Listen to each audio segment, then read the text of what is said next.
बच्चों आज मैं हिंदी साहित्य तथा व्याकरण के कुछ प्रश्नों को सॉल्व करवाऊंगी जो बहुत ही महत्वपूर्ण होने वाला है। तो बच्चों आप लोग सेशन को जल्दी से लाइक कर दीजिए।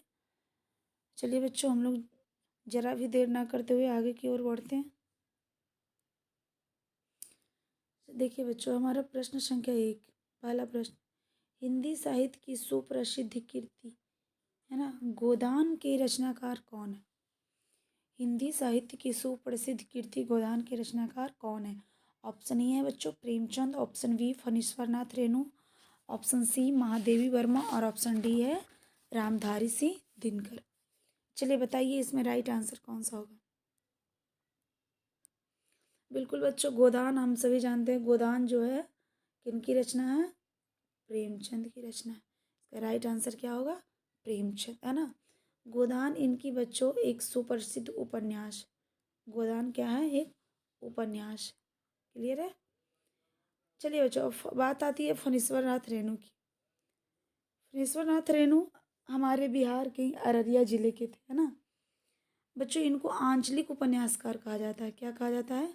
आंचलिक उपन्यासकार।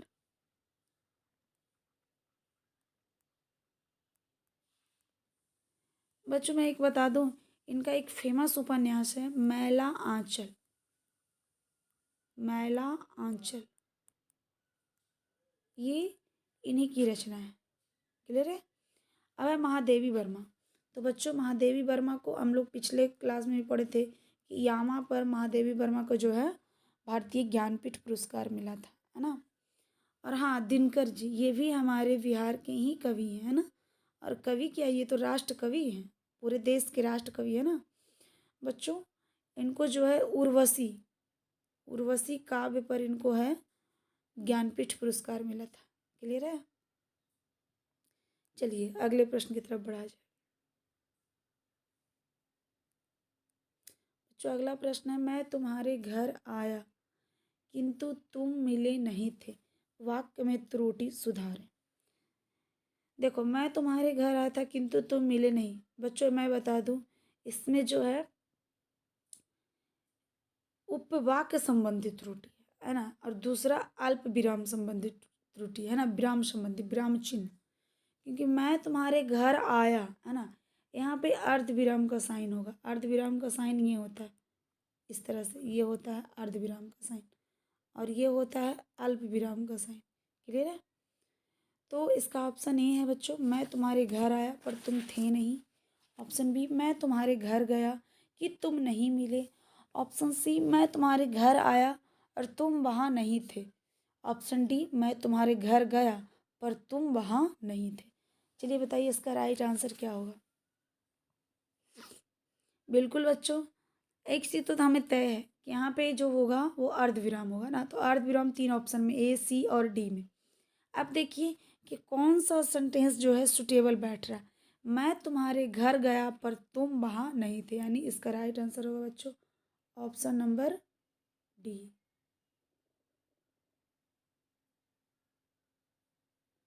इसका राइट आंसर क्या होगा? ऑप्शन डी, है ना। मैं तुम्हारे घर गया पर तुम वहाँ नहीं थे। क्लियर है? चलिए अगले प्रश्न की ओर बढ़ा जाए। बच्चों प्रश्न संख्या 3, दिए गए संधि विच्छेद में सही विकल्प चुनिए, है ना। दिए गए संधि विच्छेद में सही विकल्प चुनिए। चलिए ऑप्शन ए है संजोड़ योग, ऑप्शन बी है समजोड़ योग, ऑप्शन सी है समजोड़ योग, है ना। ऑप्शन डी है समजोड़ योग। चलिए इसका राइट आंसर क्या होगा?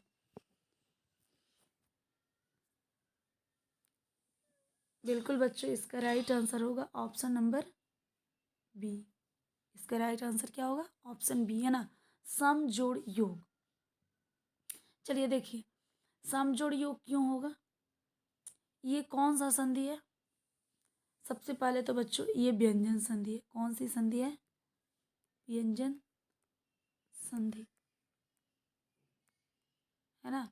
अब देखिए कहा जाता है कि माँ के बाद, है ना, किसी वर्ण का पहला या पांचवा अक्षर हो तो माँ किस में बदल जाता है? अनुस्वार में या ना में बदल जाता है। तो इसलिए सम के बाद योग आया तो क्या हो गया? संयोग हो गया। क्लियर है?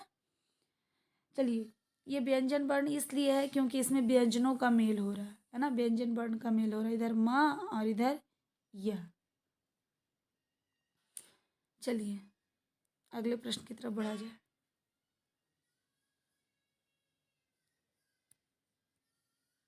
आवश्यकता से अधिक वर्षा के लिए एकल शब्द, आवश्यकता से अधिक वर्षा के लिए एकल शब्द क्या होगा?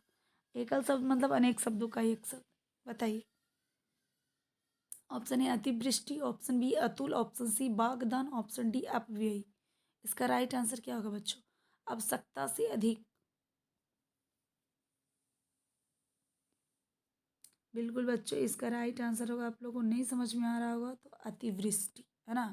आवश्यकता से अधिक अतिवृष्टि, है ना, और आवश्यकता से कम अल्पवृष्टि। इसका अगर मैं अपोजिट बोलूँ तो क्या होगा? अल्पवृष्टि, है ना, अल्पवृष्टि। क्लियर है? अच्छा बच्चों, अब अतुल के लिए कोई एक शब्द का प्रयोग करेंगे। तो अतुल किसे कहेंगे बच्चों? जिसकी माप तौल ना हो सके, है ना, माप तौल ना हो सके। क्लियर है?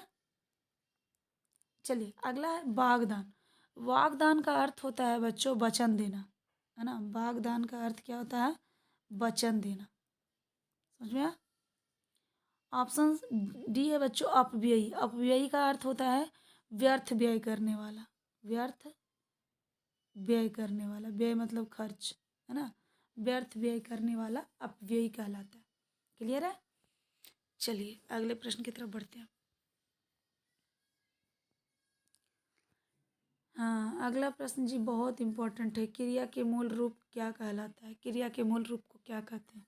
ऑप्शन ए क्रिया विशेषण, ऑप्शन बी कारक, ऑप्शन सी धातु है और ऑप्शन डी इनमें से कोई नहीं। चलिए इसका राइट आंसर क्या होगा बच्चों? बिल्कुल सही बच्चों, क्रिया का मूल रूप क्या कहलाता है? धातु, यानी कि इसका राइट आंसर होगा ऑप्शन नंबर सी। क्रिया के मूल रूप को संस्कृत में क्या कहते हैं? धातु कहते हैं। देखिए कोई भी धातु जो होता है बच्चों वो मूल शब्द होता है। जैसे मान लेते हैं खाना, तो खाना का धातु क्या है? खा धातु। अब इसमें अगर हम ना प्रत्यय लगाते हैं बच्चों तब बनता है खाना। समझ में आया? पीना, पीना का मूल धातु क्या है? पी है। अगर इसमें ना प्रत्यय लगाएंगे तो बनेगा पीना, है। तो पीना हो गया क्या? क्रिया। पीना क्या हो गया? क्रिया हो गया। खाना क्या हो गया? क्रिया हो गया। क्लियर है? हैं? खेल, खेल जोड़ना तो क्या हो जाएगा? खेलना। खेल जोड़ना खेलना। खेलना क्या हो जाएगा बच्चों? यहाँ पे क्रिया हो जाएगा। समझ में आना? यानी कि क्रिया के मूल रूप को क्या कहते हैं? धातु कहते हैं, है ना। इसमें जब कोई प्रत्यय लगाते हैं तब ये क्रिया बनता है ना। धातु में जब हम कोई प्रत्यय लगाते हैं तभी वो क्रिया बनता है। धातु प्लस ना इक्वल टू क्रिया, बस इतना याद रखना है। धातु जोड़ ना क्या होगा? क्रिया होगा, है ना। अगर धातु में ना प्रत्यय लगाते हैं तभी क्रिया का निर्माण होता है। चलिए अगले प्रश्न की तरफ बढ़ा जाए। चलिए बच्चों अब हम लोग छठे प्रश्न की तरफ बढ़ते हैं। हमारा छठा प्रश्न है बच्चों, दिए गए चार विकल्पों में से एक का बहुवचन कौन होगा? एक का, है ना, एक का बहुवचन क्या होगा? बहुत सिंपल, बहुत ही इजी प्रश्न है बच्चों।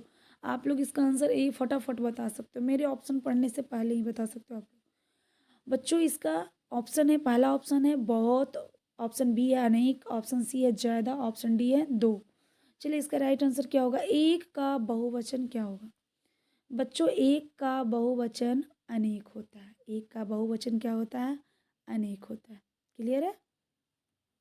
चलिए अब अगले प्रश्न की तरफ बढ़ते हैं। बच्चों हमारा अगला प्रश्न है, वह सप्रमाण सहित वाक्य की त्रुटियां सुधारे, है ना। निम्नलिखित में से सप्रमाण सहित वाक्य की त्रुटि कौन सा है भाई? उसको बताना है। ऑप्शन ए वह प्रमाण सहित अपनी बात बताएगा, ये तो बिल्कुल गलत है बच्चों। वह प्रमाण सहित अपनी बात बताएगा। अब गलत है या सही है ये तो आप बताओगे ना, मैं कैसे बता दूँ। चलो ऑप्शन बी वह प्रमाण के साथ अपनी बात बताएगा, ये भी गलत है। ऑप्शन सी वह प्रमाण के सहित अपनी बात बताएगा, हैं? ये इसे क्या मानते हो? सही मानते हो? ना ना, ये भी गलत है।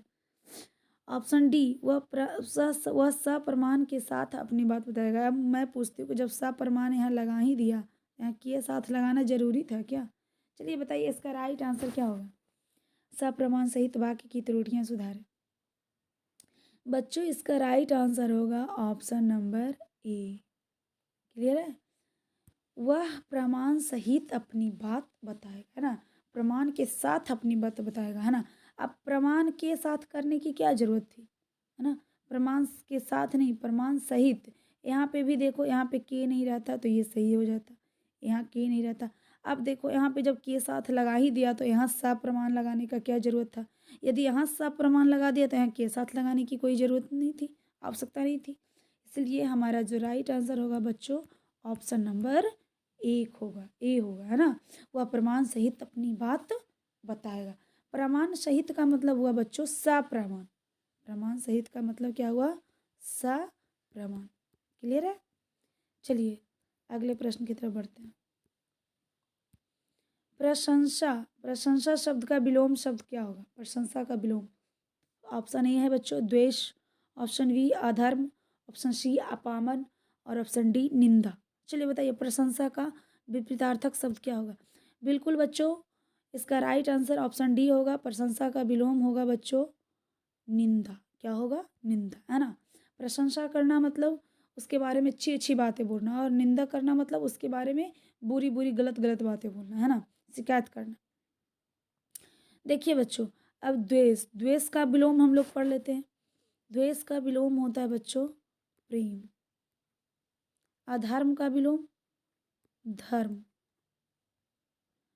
अपावन का विलोम बच्चों पावन। क्लियर है?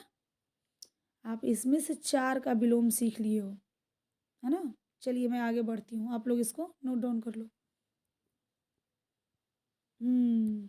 चलिए ये तो बहुत इजी प्रश्न है भाई। कलेजे का टुकड़े मुहावरे का क्या अर्थ है? आप सभी अपने मम्मी पापा के कलेजे के टुकड़े हो। चलो बताओ इसका राइट आंसर क्या होगा? ऑप्शन ए अनुभवहीन होना, ऑप्शन बी खुश होना, ऑप्शन सी है बच्चों बहुत प्यारा, और ऑप्शन डी है खुशियाँ मनाना। चलिए बताइए इसका राइट आंसर क्या होगा?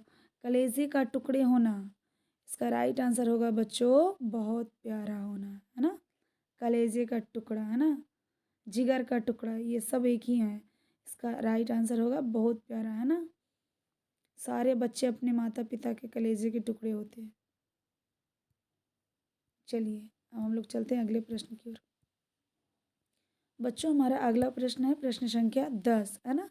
दिए गए विकल्पों में से सही शब्दों का चयन करके रिक्त स्थानों की पूर्ति कीजिए।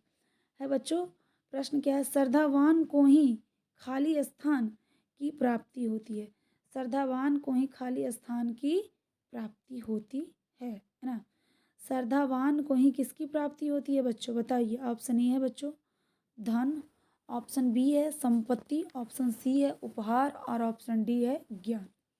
भाई श्रद्धावान, श्रद्धावान क्या किसको बोलेंगे? जिसके अंदर आस्था हो, है ना, जिसके अंदर लगन हो। तो भाई जिसके अंदर आस्था हो, लगन हो, वही, उसे किस चीज़ की प्राप्ति होती है बच्चों? उसे ज्ञान की प्राप्ति होती है। यानी कि इसका राइट आंसर होगा ऑप्शन डी, है ना। यहाँ पे क्या फील होगा बच्चों? ज्ञान ना। श्रद्धावान को ही ज्ञान की प्राप्ति होती है। क्लियर है? चलिए बच्चे प्रश्न संख्या 11 की ओर बढ़ते हम लोग। अत्याचार का दिए संधि विच्छेद में सही विकल्प चुनिए।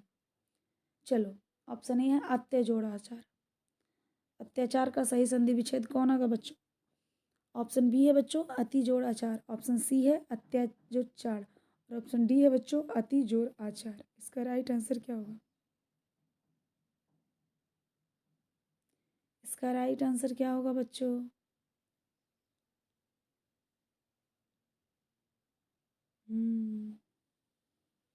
इसका राइट आंसर होगा बच्चों ऑप्शन नंबर बी, है ना, अति जोर आचार। ऑप्शन नंबर डी अति जोर आचार। समझ में आया? ये कौन सी संधि है बच्चों? तो ये यन संधि है ना, स्वर संधि के अंतर्गत आता है ये। स्वर संधि के 5 वेद होते हैं ना, दीर्घ गुण वृद्धि यन आयाद है, तो उसमें एक संधि होता है यन संधि, है ना। तो इसमें इसका राइट आंसर होगा क्या? बिल्कुल अतिजोड़ आचार, है ना। Option number D. क्लियर है? बढ़ा जाए अगले प्रश्न की ओर। बच्चों हमारा अगला प्रश्न है, दिए गए विकल्पों में से सही शब्द का चयन करके रिक्त स्थानों को पूर्ति करिए। राष्ट्रीय एकता का सबसे बड़ा खतरा खाली स्थान से है। ऑप्शन ए जातिवाद, ऑप्शन बी बंधुत्व, ऑप्शन सी आपसी प्रेम, ऑप्शन डी सौहार्दता। बच्चों ये कथन जो है ना बाबा साहेब का है, लेकिन जो बच्चे 10th का बुक पढ़े होंगे हिंदी का वो तो ये सब फटाफट बना देंगे, और यदि नहीं भी पढ़े होंगे तो जो शब्दों को समझते होंगे, है ना, वो भी बना देंगे। भाई राष्ट्रीय एकता का सबसे बड़ा खतरा क्या हो सकता है निम्नलिखित में से? जातिवाद, बंधुत्व, आपसी प्रेम, सौहार्दता। बंधुत्व मतलब भाईचारा, आपसी प्रेम मतलब एक दूसरे से प्रेम करना, है ना। सौहार्द का मतलब होता है एक दूसरे से अच्छे ढंग से एक दूसरे के बारे में अच्छा व्यवहार करना, है ना, एक दूसरे से अच्छा व्यवहार करना, है ना। सौहार्द की भावना मतलब मित्रता की भावना। तो बताओ राष्ट्रीय एकता के लिए सबसे बड़ा खतरा तो बी, सी और डी नहीं होगा। जब भी होगा बच्चों तो इसका राइट आंसर क्या होगा? ऑप्शन ए जातिवाद, है ना। जातिवाद जो है बच्चों हमारे देश की एकता का सबसे बड़ा खतरा है ना, जातिवाद। क्लियर है? ये कथन बच्चों बाबा साहेब का, अंबेडकर जी का है। चलिए अगले प्रश्न की तरफ बढ़ा जाए। चलिए ये तो मुहावरा है भाई। आग में घी डालना मुहावरे का क्या अर्थ होता है? ऑप्शन ए है बच्चों यज्ञ करना, ऑप्शन बी किसी के क्रोध को भड़काना, ऑप्शन सी पक्षपात करना और ऑप्शन डी शुभ वस्तु पर घी गिरना। बताइए आग में घी डालना।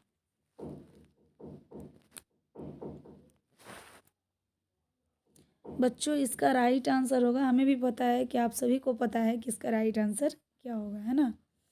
चलिए लगता है आप लोगों ने ये काम कर रखा है इसलिए पता है। आग में घी डालना किसी के क्रोध को भड़काना, है ना।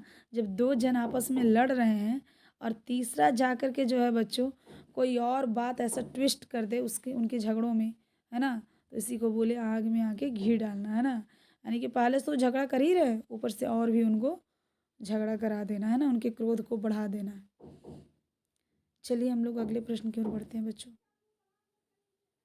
बच्चों हमारा अगला प्रश्न है, इनमें से कौन सी रचना स्वामी दयानंद की है ना। ऑप्शन ए है बच्चों भारत मित्र, option B Satyarth Prakash, option C सदादर्श और ऑप्शन डी है परीक्षा गुरु। बच्चों ये प्रश्न बहुत सारे कॉम्पिटिटिव एग्जाम में पूछ चुका है ना, और बहुत सारे एंट्रेंस एग्जाम में भी पूछ चुका है। मोस्ट इम्पॉर्टेंट प्रश्न है बच्चों, और ये प्रश्न हिंदी से ज़्यादा ये स्टैटिक जीके का हो जाता है, इसलिए इसको आप लोग थोड़ा ध्यान देंगे, है ना।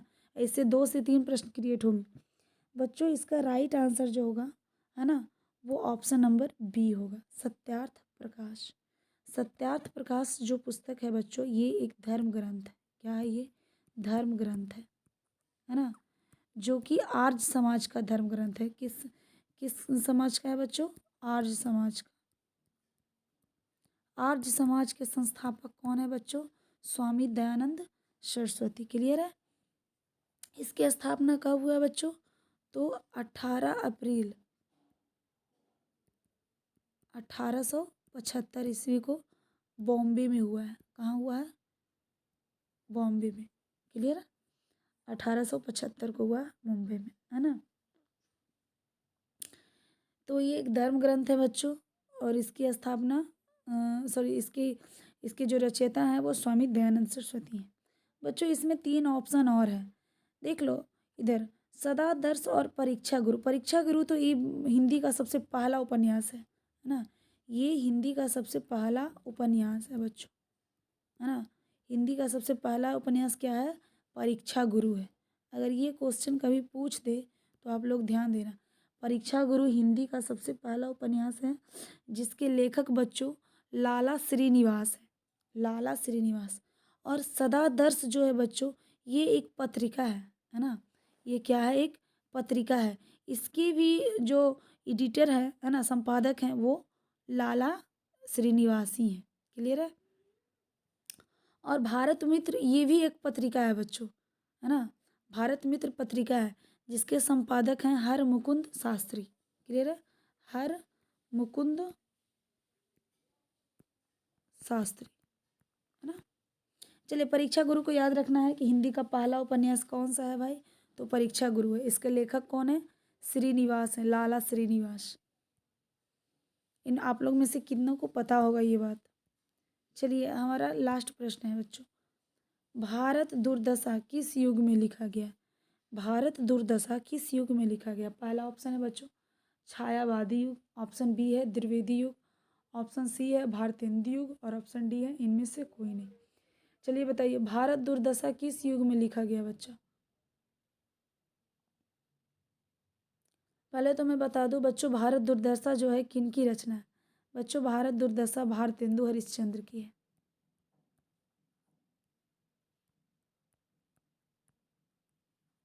भारतेंदु हरिश्चंद्र की है। क्लियर है, भारत दुर्दशा किन की है, भारतेंदु हरिश्चंद्र की। तो जाहिर सी बात है कि भारतेंदु युग में लिखा जाएगा। किस युग में लिखा जाएगा बच्चों, भारतेंदु युग में। तो इसका राइट आंसर क्या होगा, ऑप्शन सी होगा। क्लियर है। चलिए बच्चों, आज का सेशन यहीं समाप्त होता है। हम लोग फिर मिलेंगे नेक्स्ट सेशन में कुछ महत्वपूर्ण प्रश्नों के साथ। इसलिए अभी के लिए इतना ही। Thank you.